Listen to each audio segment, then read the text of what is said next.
Welcome to Africa's Big Switch. Today we have a special guest, Dammy. She's the team lead of strategic partnerships and business development at Providus Bank, the founder and CEO of Let It Shine Academy, and the proprietress and executive director of Let It Shine Secondary School. Dammy is an economics and business management graduate of Sheffield University in the UK. She has devoted her life to addressing educational access issues and child development challenges. She's also a published author and a scholar of child's rights and education reform. Join us as we explore Dammy's remarkable journey and the impact on Nigeria's education system. This is Africa's Big Switch.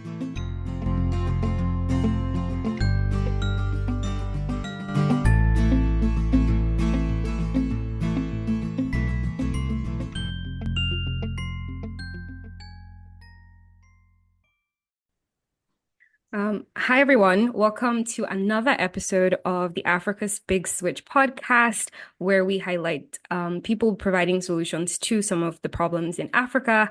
Today, we have Dammy Fede, the founder of Lisa Academy, a tuition-free school in Lagos, Nigeria, and we would just be exploring her journey in that sector. Hi, Dammy. Good morning. How are you?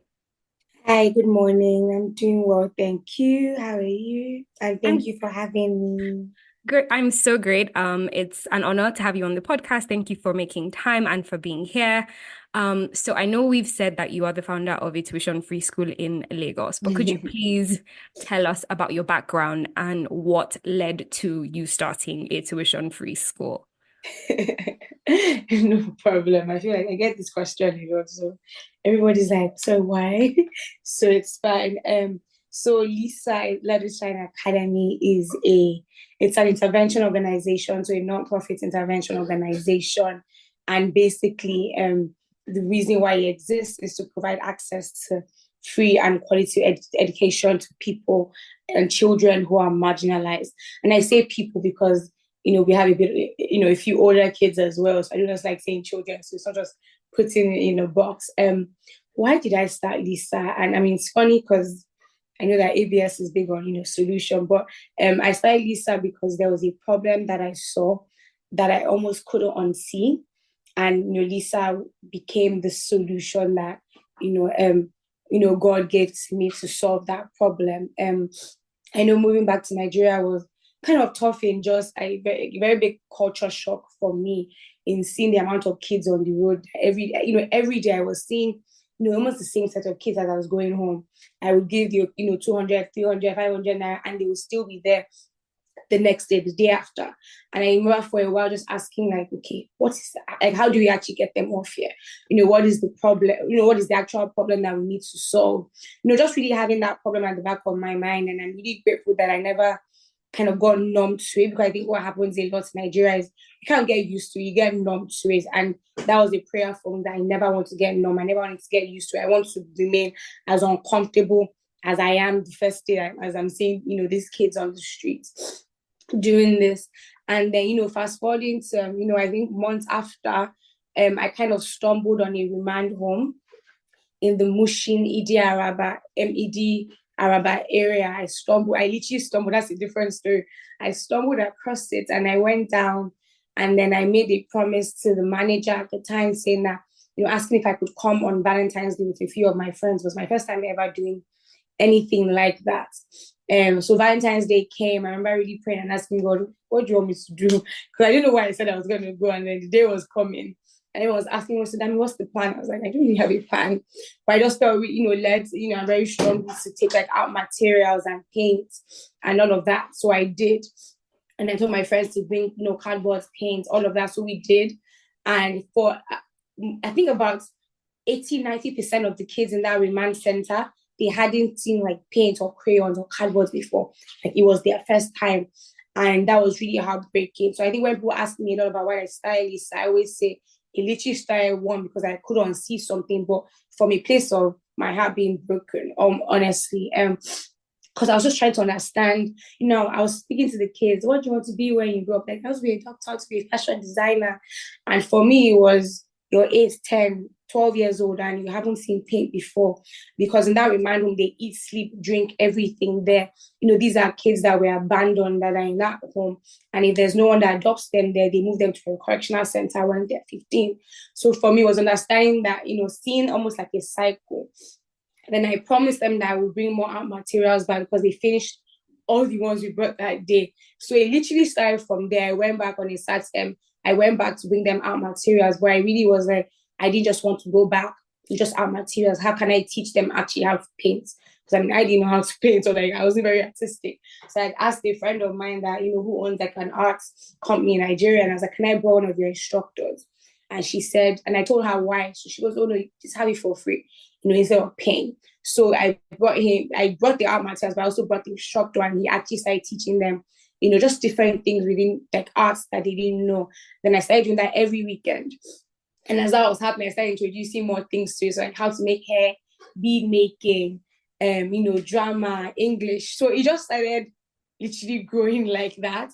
And then as that was happening, I realized that it was almost that question I've been asking myself about what is the root cause. And I just realized that if these kids had something they could do with their hands, right, they wouldn't be on the streets, because they can either start their own businesses, or they know how to make hair. They're working in the salon somewhere. They're doing something and not stranded on the streets. So Lisa started as a creative academy, a mobile creative academy, where every Saturday I had different locations. So I started in that location in Mushin, had another location in Lekki, had one in Yaba, and had one in Igbo area. And every Saturday would teach kids dance, carpentry, even mechanic work, how to make hair, how drama, just so many things that they could, bead making, crochet, fashion design, so that they could have something that they could use with their hands. So literally, as that was happening, I was like, oh, okay, I'm working with kids a lot. And then there was a course on children's rights and childhood protection with Harvard X Online. I was like, let me take that course, so that in case anybody ever asks me, what are you working? You're working with kids. What do you know about that? I had something. And I think at that point, I was now registering Lisa, because for about the first year, it was just me just kind of moving up and down. So I started putting more structure to it. So I did this course. And then, during the course, there's a module on children in contact with the law. So that kind of took me down a rabbit hole, because, I was studying, it was based about it. It's from America, but I was like, what happens in Nigeria with children in contact with the law? So I started a whole deep dive, and people started introducing me to people.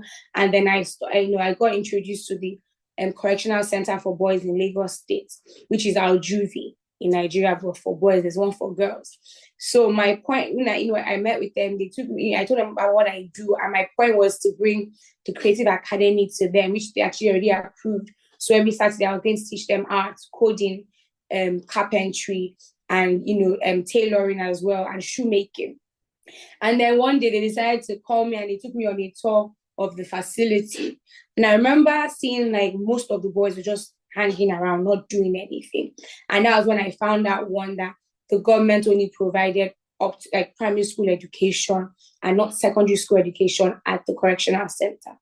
So which meant that they were idle. And I think for me, that was already. Then as I was going around, I would see 18-year-olds in primary 1, 22-year-olds in primary 3, because these boys were on the street or out of school for so long, so they literally had to start from scratch.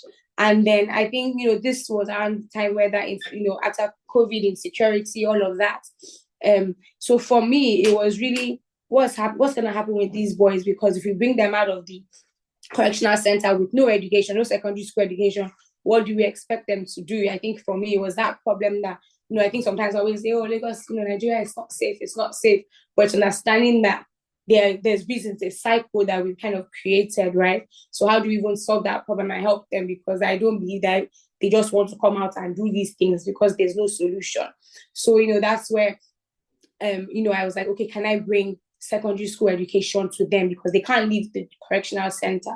So I had spoken to them as well, saying that apart from this creative academy that I want to do for them, the ones that were idle, that were done with primary 6, can I bring a math and English teacher at least to teach them JS1, JS2 math and English, which they somehow approved only Saturdays for me. So I ended up, as I looking for a math teacher up and down and an English teacher, I found a teacher.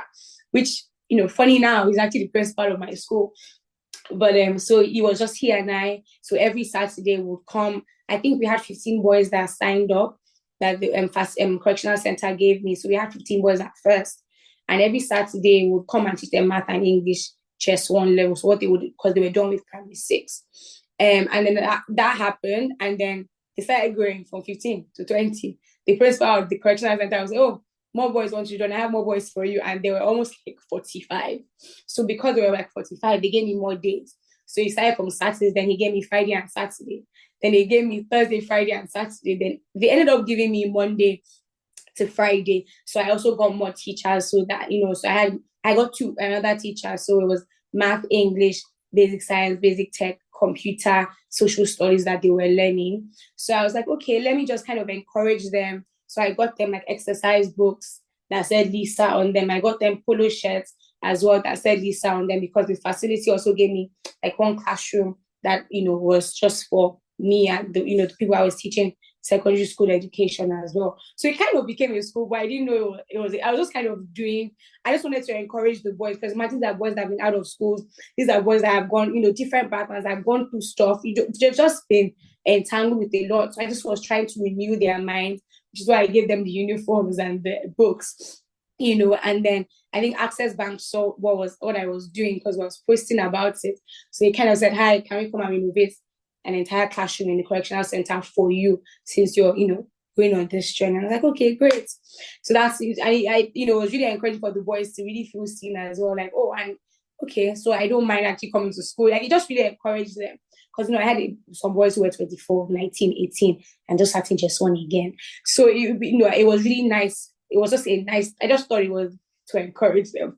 And I remember everybody would kind of joke around and say, you started this school. I'm like, no, I'm just doing this. And it became a funny joke. But it's funny. Then as that was happening, I'm in my 9 to 5. I think someone I was working with at the time, I was working with my bank, and found out that what I was doing, and he goes, oh, I actually have a space for you in Yaba Tech, in case I'm seeing what you're doing. So he was even talking about the creative academy, because I had different hubs. I have a space I'm no longer using inside Yaba Tech building. And it was a bungalow. If you want it, you can have it. So I was like, okay, sure. And I actually had that space for about 3-4 months, and it was empty because I didn't know what to do. So I knew what it was meant for, but it didn't make any sense, because I just knew it was to study school. But then I knew that idea was in mind, because it was very wild. I was like, start a school, who's going to be in the school? What do I know about starting a school? I didn't really like school when I was this age. What do I know? So I just kind of kept it there.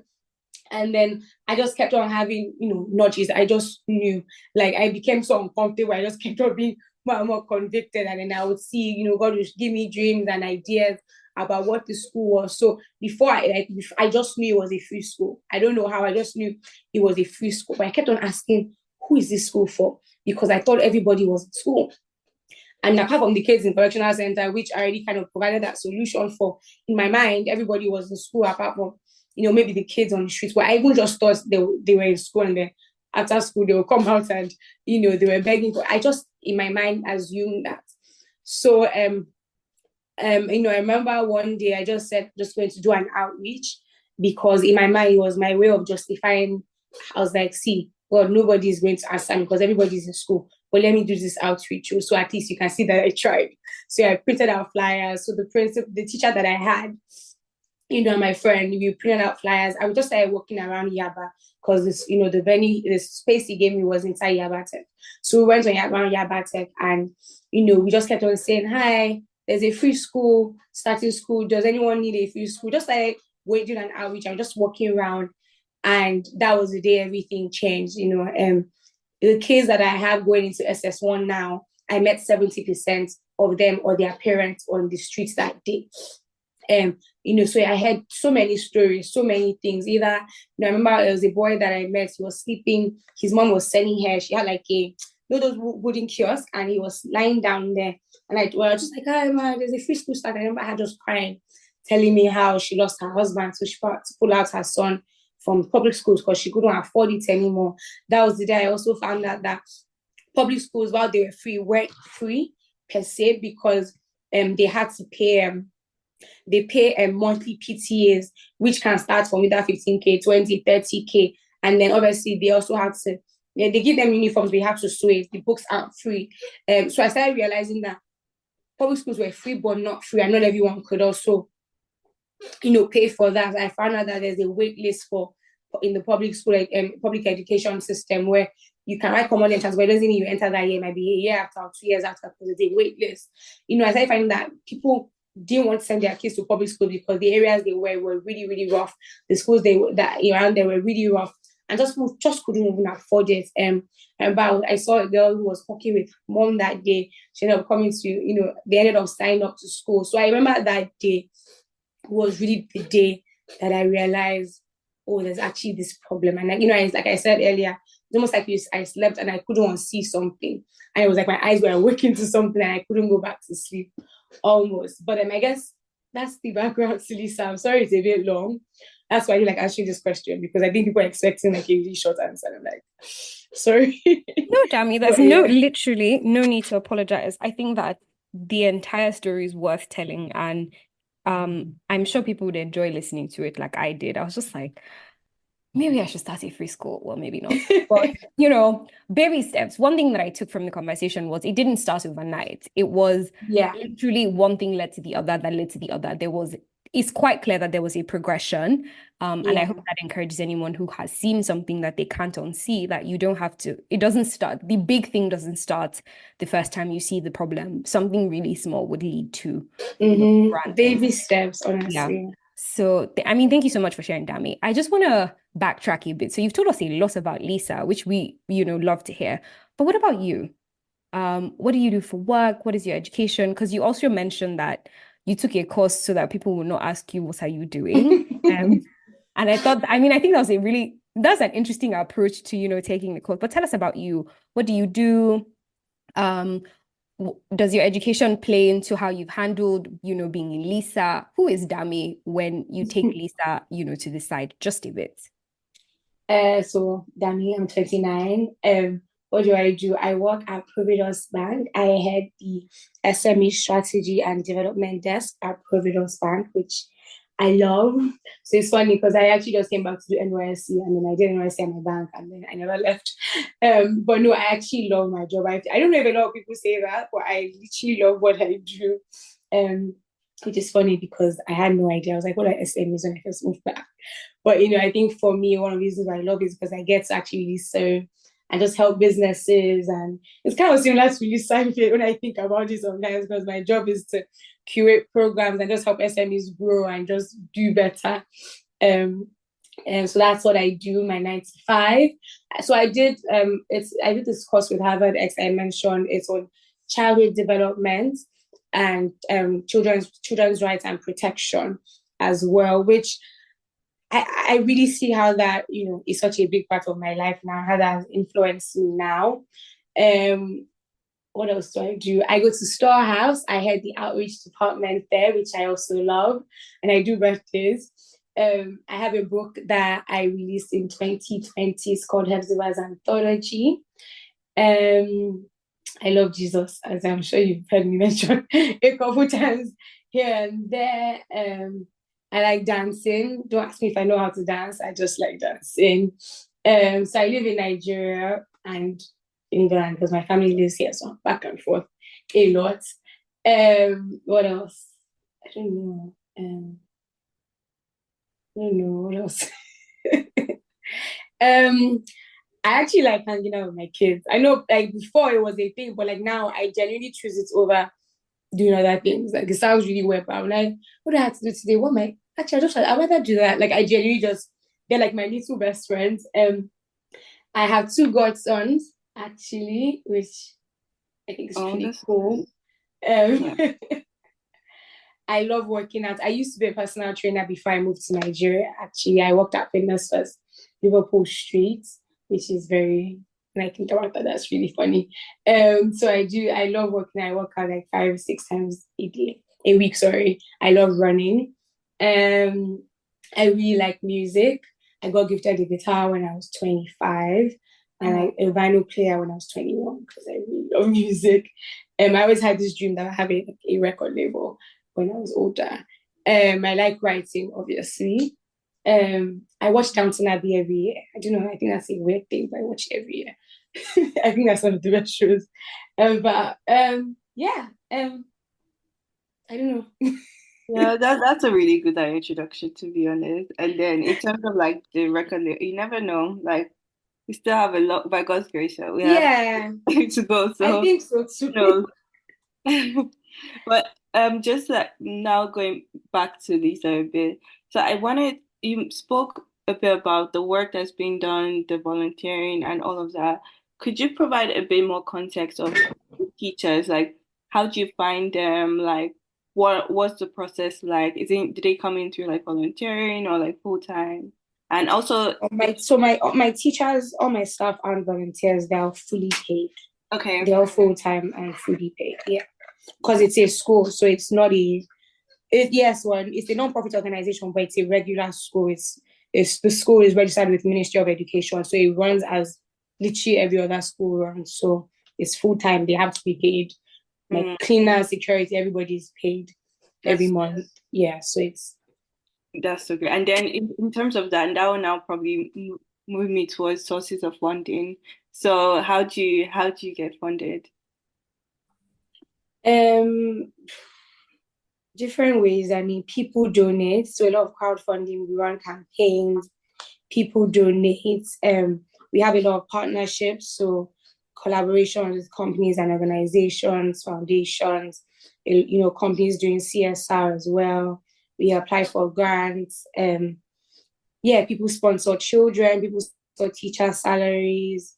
I mean, so awareness is also big for us because that's how we get more people to know about what we're doing and for funding, because we're very dependent on funding because again we're non-profit, so and we don't get school fees, there's no inflow coming, so we're constantly pouring out every month, rents, paying salaries every month, all of that, but then we don't have the inflows and like school fees or anything, so our funding is dependent on outside of people. So yeah. And I really hope like this episode should I say provides more should I say funders, is that the right word? But hopefully provide more people to like get in touch with you and see how they can help. But then I think we will eventually get to that part, maybe towards the end. But then in terms of like the background of the children in the school, do you have a rough one of the children in the school? Do you have a rough idea of how many children they are, like the age, and then next steps for them basically? Yeah, I do. I mean, I'll be really bad proprietress if I didn't know. So right now we have 150 students. I have primary 6 up until just 3. However, by September, because we just finished admission, so I just took in another. My math is really bad, but by September by August actually I have 220 students. Because 220 minus 150, I just took in another batch of kids because they'll be coming into GS1. But then I also took in students to enter GS2 and SS1 as well. So by September, I have primary 6 to SS1. Oh, that's so great. And then in terms of like where they usually come from, like how do they hear about it, or like are there specific areas that you tend to find them? Like I said, when I first started, I did an outreach.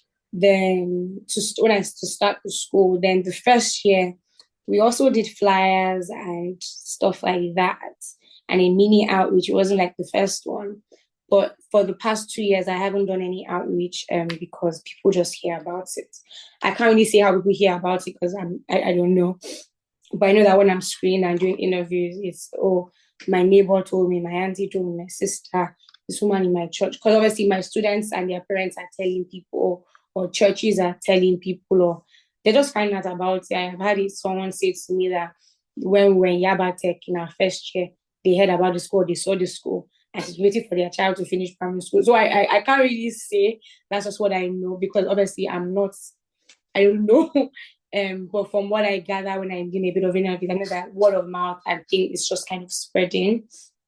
But I don't do outreach anymore because, this year we had over 100 people register, sending applications to enter the school.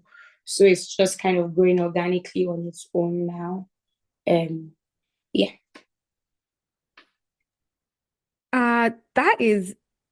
that's almost half of your current population. So you're going from 150 to 220. That's a huge jump. And I'm curious. Also, when did you start taking primary six? Because I remember that Lisa started off predominantly as a secondary school. Yeah. So it is. So we don't call it primary six. I just said it so that you guys would understand. So we call it our preparatory class. So it's a prep class. And the prep class, yes, I didn't have it in the beginning. I had it my second year. And so when I first started that first year, I didn't have it. It was the second year. And the prep class is a crash course of primary 1 to primary 6. And I started that prep class because when I started the school, it's a secondary school in just one, it was actually that year that I had to teach a lot of them how to read and write. I think, Celine, I don't know if you remember me kind of coming to meet you about having this issue, that a lot of them didn't know how to read or write or spell. I remember there was a girl, what is M, should write T. So a lot of issues that we realized were foundational issues. And, a lot of people are coming to the school, but they're not even reaching like the pass mark. They're not even coming close. And I didn't want to send them back, or because I'm sending them back to the same place where they're having these problems. These problems are coming from. Because a lot of them are coming from, really poor, under-resourced and primary schools. Like the foundation isn't right. So I started that prep class saying, let's help them get their foundation right. So it's a crash course of primary 1 to primary 6. And then you now enter just one. I remember I had few students that failed just one. I didn't want them to repeat because that wasn't going to help them. Then if I send them out or send them, okay, go back to your primary, it's the same school where, I asked a lot of my students, said that teachers didn't come to them when you're in primary, so they didn't teach them this, they didn't teach them that. So I can't send you back to the same problem. So it was my way of saying, how can I kind of almost solve this problem? So the prep class, it's a very intimate. They're not up to, they're never over 20. I think they're always 15 to 17 of them. And it's just the ones that, I just really wanted to, help. Maybe they didn't pass, or maybe they failed just one. And I needed them. I didn't want to send them away, or the ones that came to write the exam to enter just one, but didn't make the pass mark, So we kind of curate that class, and I have a primary school teacher that takes them from all the way from primary 1 to primary 6. So basically, yeah, it's like a foundational class. Almost how you have A levels, very good to me. So it's almost that class. So the prep class is a very new class. It literally doesn't exist anywhere. It was a brainchild of mine. How do I almost solve this problem? And that's also why we do summer school at my school.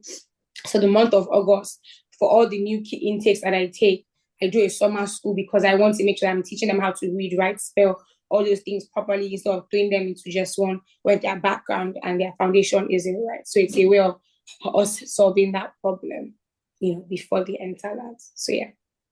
I think that's really ingenious, because you see that when people are transitioning from secondary school to university, like remedial or foundation or A levels, but we've never really thought of it. I mean, I've never seen the concept applied. The transition between primary to secondary, or anywhere in between. So, and it's a really big problem. Yeah, it's a really. I think it was because there's no point of me. It's almost like putting a child in a race when they're one leg isn't. Is bad, or is what's the word I'm looking for? They can't really run properly, and it's also not fair to even blame the kids because it's not their fault. When I talk, most of them, no one was teaching them. They didn't teach them how to read. They didn't teach them how to spell. They didn't teach them time, and they kind of, we're in a place now, unfortunately, where our education system is so bad that everybody gets common entrance. You can even make up your own common entrance. So nobody fails common entrance anymore. So they give everyone a certificate. So common entrance isn't a factor or a determinant anymore as to whether they enter, secondary school. Everybody gets common entrance. So it's now when they're in just one that you're seeing all these problems. I remember when I started school, that was a big shock. I was I thought I was just helping people enter just one, but I had to go back teaching them how to read, how to write, how to spell. So that, it was a really, really hard, it was really challenging. So we now say, okay, we've seen that, and because of how Lisa has positioned itself to help with our marginalized, that is a problem that we always have, But then I also don't want to start a whole primary school. So it was for me, I don't want to start a whole primary school. So let me kind of do this class where I can, do that and then, see them thrive. And it's really interesting because, so part of my entrance process, right, is there's a test that everyone writes. They write entrance test. If you apply to enter my school, you write an entrance test. So we had over 100 people write to enter GS1 from different places. I don't know the different schools, all of that. And I saw their scores, and nobody even got up. Most of them don't get up to 100. So the pass mark is 150 because 100 math, 100 English. Right? This is primary 5 work. But then my kids who are in my prep class also write it because that's what I used to join with. They will now move to GS1. And then you see the differences in their score, and that's because they were with me doing that. But when they wrote that exam last year, they obviously didn't get that, So it's just seeing how much of a difference that is, and it also really affects everything because your foundation isn't right. And by that time, they'll be failing. I'm like, why are they failing? Because they can't read. They didn't know how to read. So I'm, really excited and happy that now, because of this purpose, I know that these ones, they are good. So yeah. Again, so much, there's a lot of thoroughness going on in what you're doing. And I genuinely appreciate that as one who is aware of a lot of the things going on in the education system. And so you highlighted that children being unable to read and write is one of the challenges that you faced. And the prep class is one of your solutions. But I also know of your other solution, which is Theo. It's a tablet, it's an offline tablet with the learning curriculum for ages 6 to 15, if I'm correct. And it prepares children for common entrance and junior WAEC. I think those are most of the features. And so I'm curious, what led to the birth of Theo? What are the challenges you have faced with developing and just deploying Theo into the world? Because whilst people are very excited that technology is the future, with education, there's mixed data and there are mixed feelings about, technology and education. Is technology the messiah? We don't know. But, with your experience, could you just tell us a bit? Yeah. So literally Theo launched last year, and so what led to it? So I guess I would say 2 things. So the first one was what I've kind of shared with you about the whole primary school and the background and all of that. Like I said, I'm not trying to set up another whole primary school as well. So it was, how can I do that without setting up the infrastructure, right? How can we go back and support these kids who don't have who aren't getting the right foundations, who are in schools that are under-resourced. Someone will say teachers are bad, but schools are just under-resourced and marginalized as well. So how can we upscale their education from primary school level so that they are good? And also, so Theo starts from primary 3 up until GS3. So helping them with their foundation, scaling education, 1. Secondly, my tagline for Theo is providing access to digital education for all, and that's because using COVID as an example, right? You couldn't go to school physically, so it was online school. But that's for people who were in private schools. Meanwhile, kids in public schools just didn't have school for a year or 2. There's no continuity in areas like that because there's no technology for them, no solutions, because they probably can't afford to buy laptops or tablets or Zoom or data. Even now in my school, when we give them homework, go and Google something, most of them don't do it. Why? I don't have money for data. My mommy doesn't have money for data. They don't have laptops or computers at home. So you can see that access to technology it's not available to everyone. It's not available to marginalized, right? It's only for certain people. And then, for me, it was heartbreaking to know that people actually missed a year or over a year of school because of that. So some people even probably go back to school because they missed a year, and it's not right that a child should have to do that. And I feel like what COVID showed us, and just even like within Nigeria's election, is things are uncertain, right? But I think every child's education should not be uncertain. So that's one of the reasons why Theo was also birthed.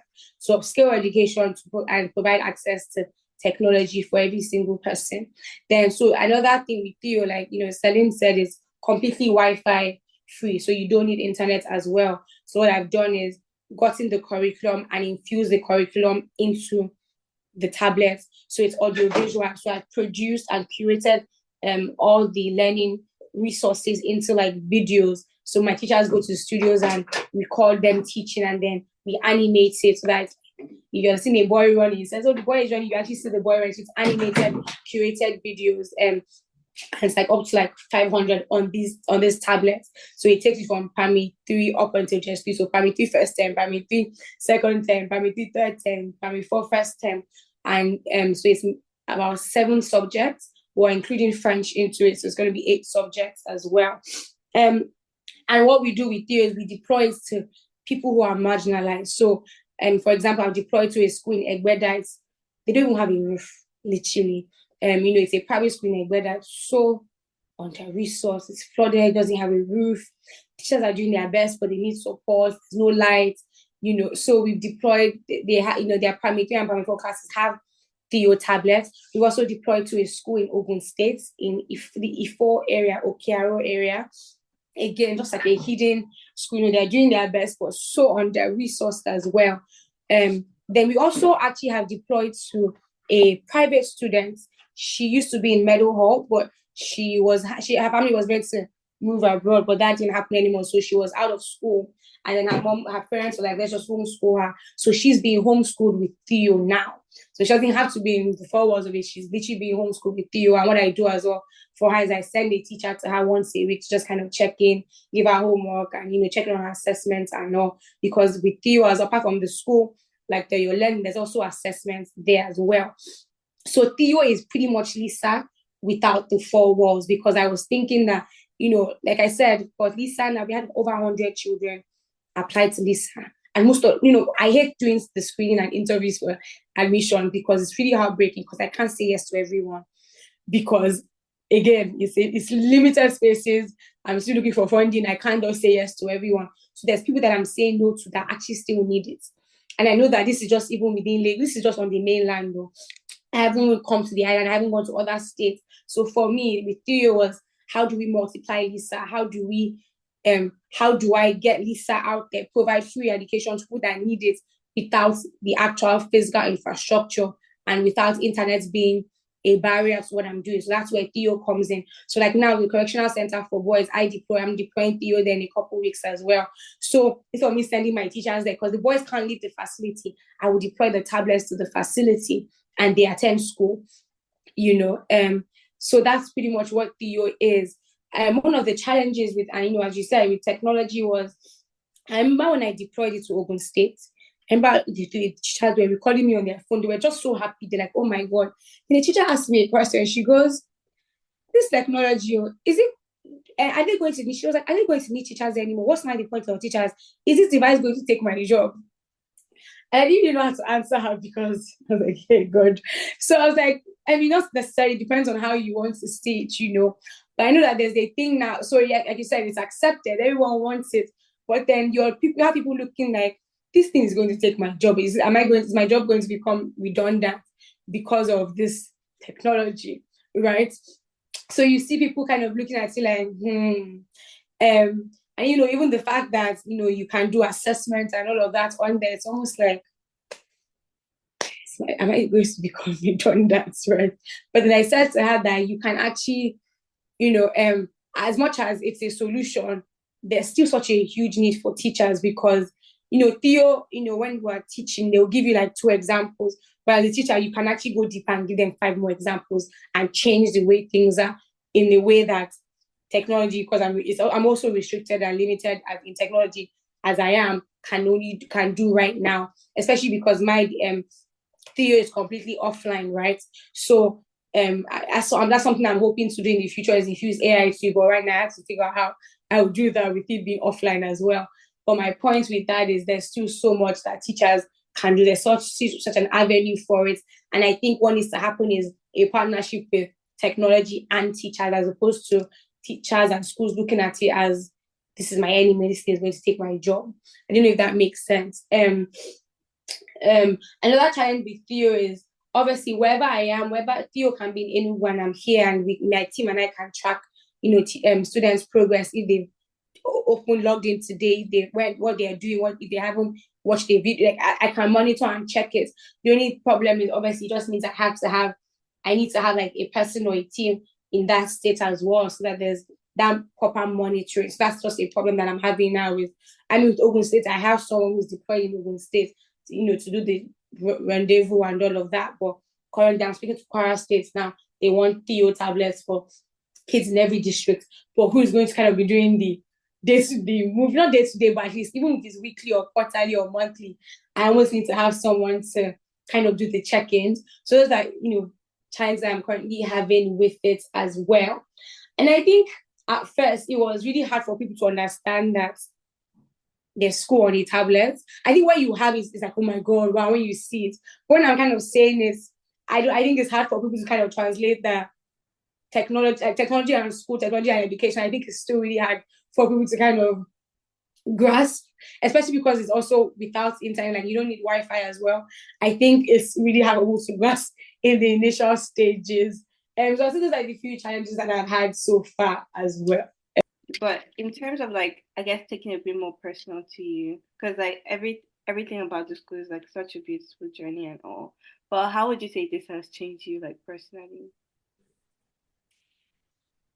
I don't know if I know how to answer that question, because I think every day I'm finding out. I know it has, like it continues to every single day, whether it's even with my teachers and my team and the way I see people, and because somehow, I think I had about 20 teachers and then non-teaching staff about like maybe 5, 6. So already that's like 26 people with secondary school. And then, we still have the creative academy. Then I had the team for Lisa, grants, HR, comms, partnerships, all of that. So it's I don't really know how to put that in words, but I know that it has. I mean, I adopted a child, so I think that should even say how much it literally has changed my entire life. But even compassion-wise, I don't even know how to explain this, honestly. I always just say that I have become someone else, and I continue to become someone else as well, with not just every year that Lisa is wearing, but with every day. Because with every new challenge, I feel like I'm becoming someone else. With every time we evolve, every time something new happens, I'm becoming someone else. I'll give an example. So we wrote our first national exam last month. So we wrote Junior WAEC, NECO. My JS3 kids wrote it. So it was also the first time that Lisa ever wrote it. So my JS3 kids are like my pioneer set. So they started with me when they were in JS1. That was my first set. So every first for me is a first for them. So it was our first time writing NECO. It was their first time writing the national exam, and my teachers as well, as all of that. And I remember when we got the dates for NECO. So NECO was meant to be in July, but then they moved it to May, which was like a shock. So we're like, oh my God, we need time. And out of nowhere, I kind of just said, we're going to do a boarding school. We're going to board just 3. Everyone was looking at me like, huh? Because it's a day school. Like, where are we going to board them? How? When? Short notice, all of that. I was like, yeah, we're going to board them. Bear in mind, as I was saying this, it wasn't a thing that I thought about, by the way. I was like, yeah, we're going to board them the week before NECO. And it was really important for me to do that, because I almost needed them to be in a different environment. So a lot of my kids after school, they're going to work. They join their parents to work, market, or they're just doing different things. A lot of my kids are, even if they're not working, they're going home to also work, to go and take care of their parents or grandparents or their younger siblings. So a lot of my, they don't always get to be kids. And, I see also how all of that affects them and their education as well. So I needed to almost house them in a way where they weren't thinking about all of that. And then we as a school also had a lot of things we needed to teach them on, past questions. We even printed out, because NECO, it's a shading paper that they use. So we just wanted to teach them how to shade properly, all those things, right? So we literally housed them. And I remember in my school, I went to Olasho, we did like an extension. So whenever JSP and SSP were writing NECO, or like, you did an extension where instead of going home for Easter, you stayed back in school for that 3 weeks holiday, and just had like back-to-back school session revision. And I really wanted to, so that's what we basically did for JS3. So we never done anything like that. We're not a boarding school, and we almost, so thinking out of the box, we had to buy mattress, mats, separate the areas. We catered breakfast, lunch, and dinner. So we don't usually cater.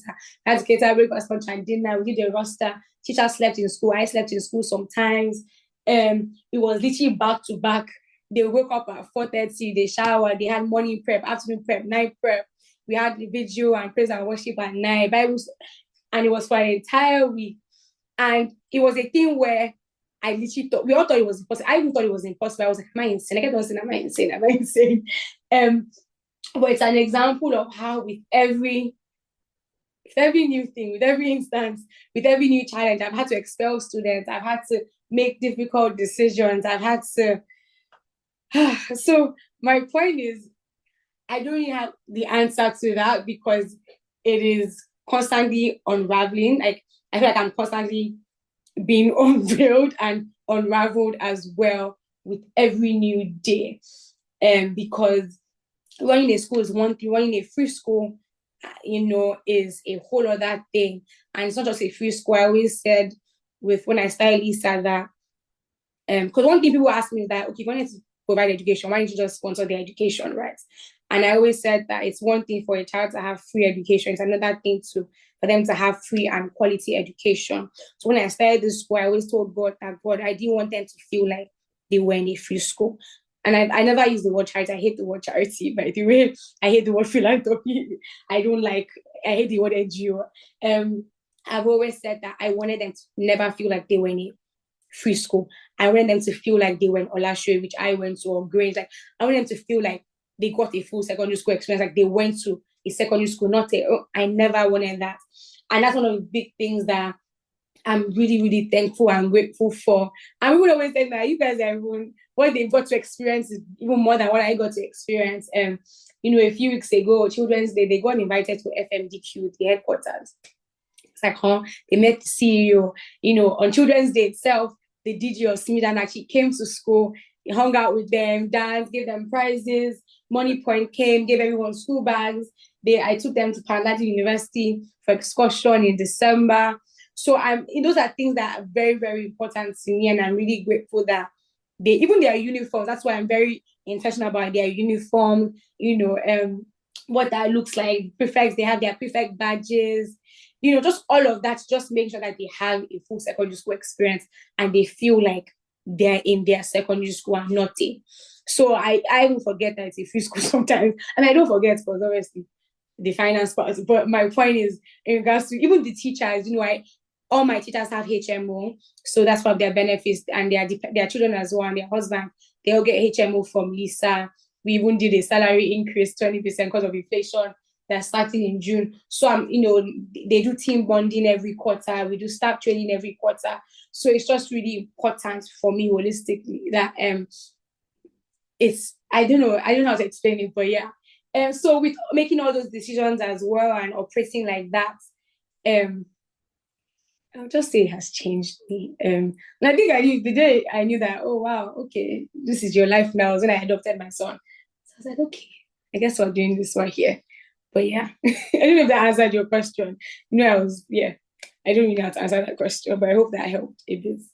It definitely gave a lot of context to how this has become largely a part of your life. And it's not just, as you said, another NGO or another, philanthropic activity. And Lisa is theoretically unimaginable, but it exists. And so it is a reminder that the things that we think are impossible are actually quite possible if we just, go along the journey. And as we begin to wrap up, from your experience with SME development, building Lisa and Theo, what do you think the future looks like? And I know we just established that theoretically it's unimaginable, but I know actually that you're building a school, if I'm correct.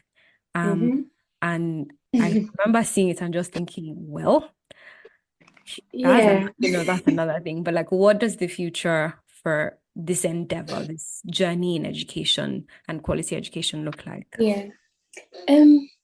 Nora, I would say limitless. And the second thing I would say is that there's so much progress. Like, it might seem little, and that's something I also really had to learn to acknowledge, or sometimes because I'm seeing. And then someone said to me once that, can you just see how much progress we've made and count down? But then that we've made progress, but there's still so much. And I feel like we're getting there step by step, and we will get there. But I would say limitless is my main one, because like you said, we're actually building a school from scratch. And that's just to show that there's so much. One of the things that someone has said to me and has carried me over the past few years with Lisa, and not just with Lisa, but in my job, with Theo, with everything, and with just Dammy. And that's why the way I operate is, people are looking, I'm like, are you saying, like, what? The way I operate, I would say, is a bit different, because I've carried that word. It was, someone said to me that the only person that can stop what God wants to do in and through you is you. So I look at myself as my only limiting factor, so I am, and that's why I would say limitless is that there's so much. There's so much, using Theo as an example. Theo is literally Wi-Fi bound and free, and now we're deploying to Ogun State, Kwara, correctional centers. People get to receive education, quality education, through a tablet digitally, which is insane. These are people that even have laptops, which is insane. Lisa, which is a free school that started from a creative academy, is literally building a school that would house about 400 to 500. Like we will have our own land and property, and we're building from scratch. And then even within the SME space, because I went to South Africa on a work trip for the Global Entrepreneurship Congress earlier, and it was the first time that Nigeria was involved and a bank was involved in that way. And just even the way that my bank is really penetrating the SME sector, whether it's for women or businesses in the green economy space, I feel like this is such a time for us to really push, because there's actually no more boundaries. The only boundaries that are there are the ones that we've placed ourselves, and I think that, and I said progress again, because, and little by little, I'll use an example. So my kids were writing NECO. So they added, it was not just my school. So what NECO did was they joined 3 schools. So it was my school and 2 other schools within like Yaba and Ibute Meta area. And we didn't write it in my school, we wrote it in, they found like a host school. So I remember when I went, so I was kind of checking on my kids and writing, hi, how's the exam? And they ran to me and said, Miss Dammy, what happened? I was like, what happened? They said, man, that school, they were cheating. Their teacher was telling them in business studies, telling them the answer.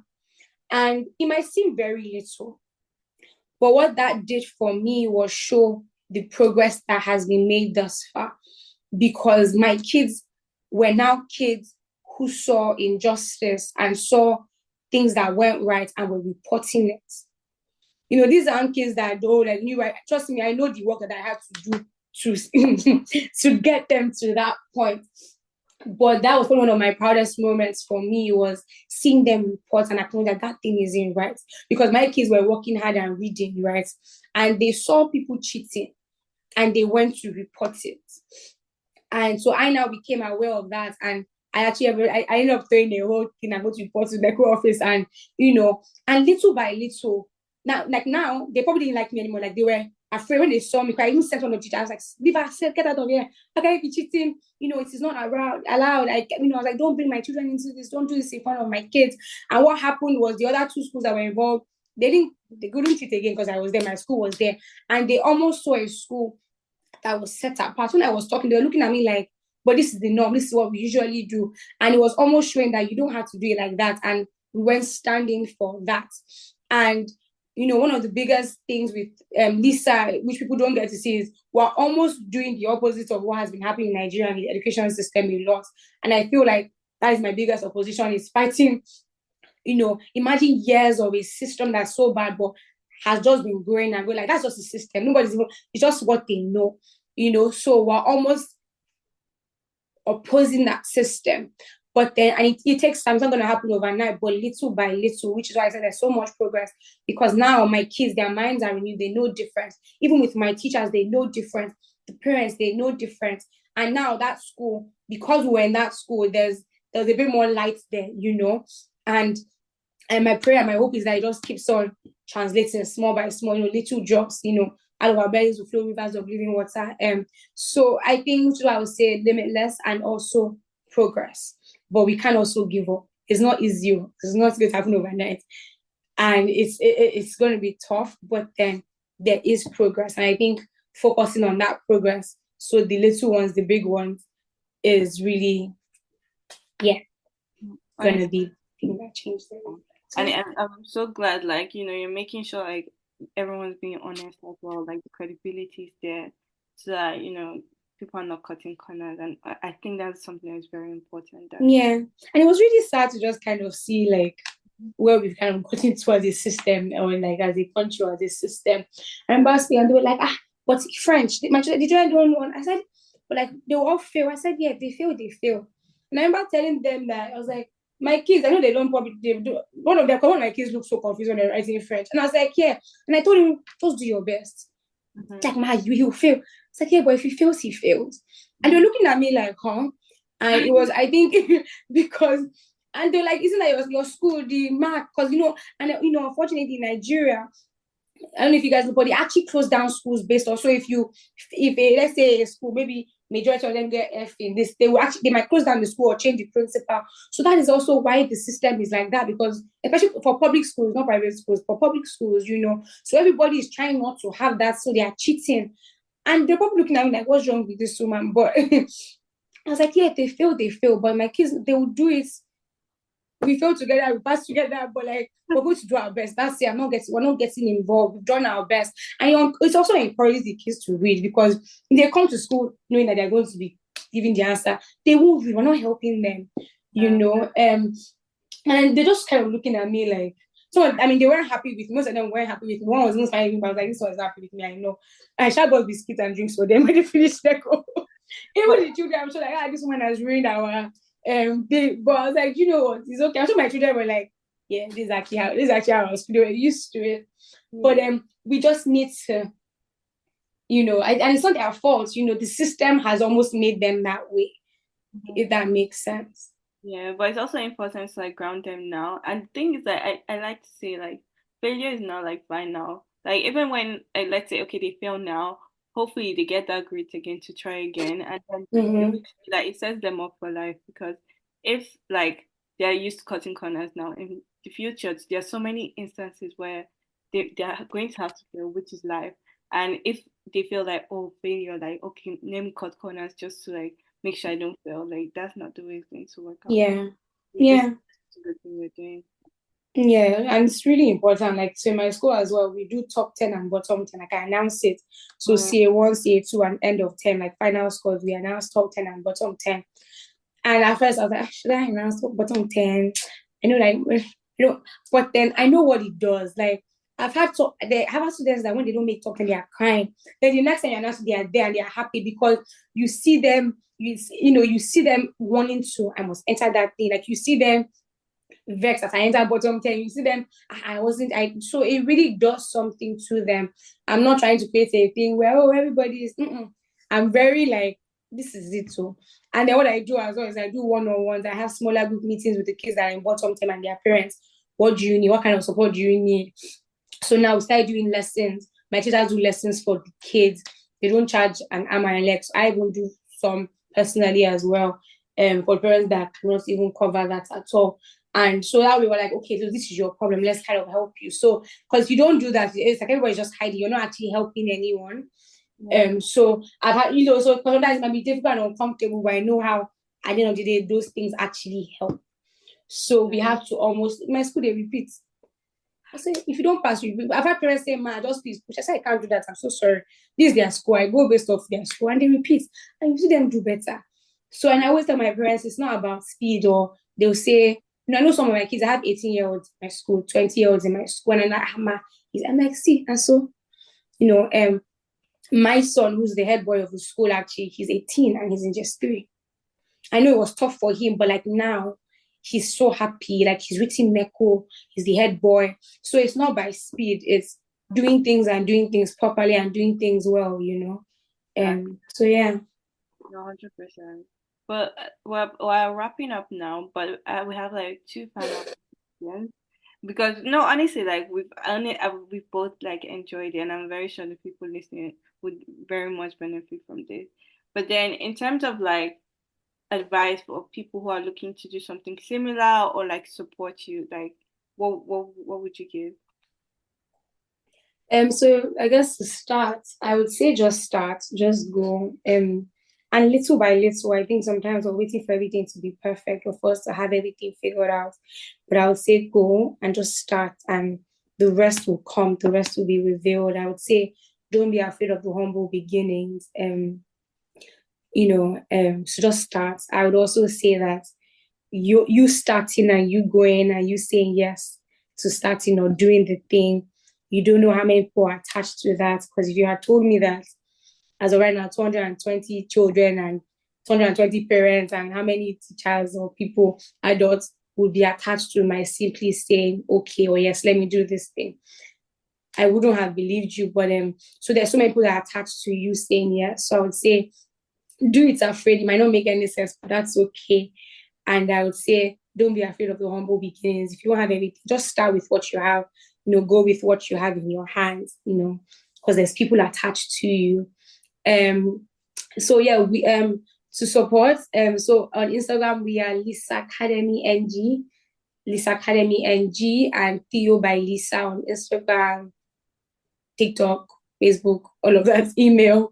Our email is all up on the Instagram and all of that. So you find details about donations, details about partnerships. We're building a school from scratch.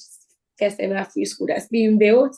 If you want more information about that, please check there. If you want to sponsor a child, if you want to sponsor a teacher's salary every month, if you have more questions, if you want to know more, all of that, through those, I guess, handles. Or my Instagram is Dammy _DAMMY_ as well.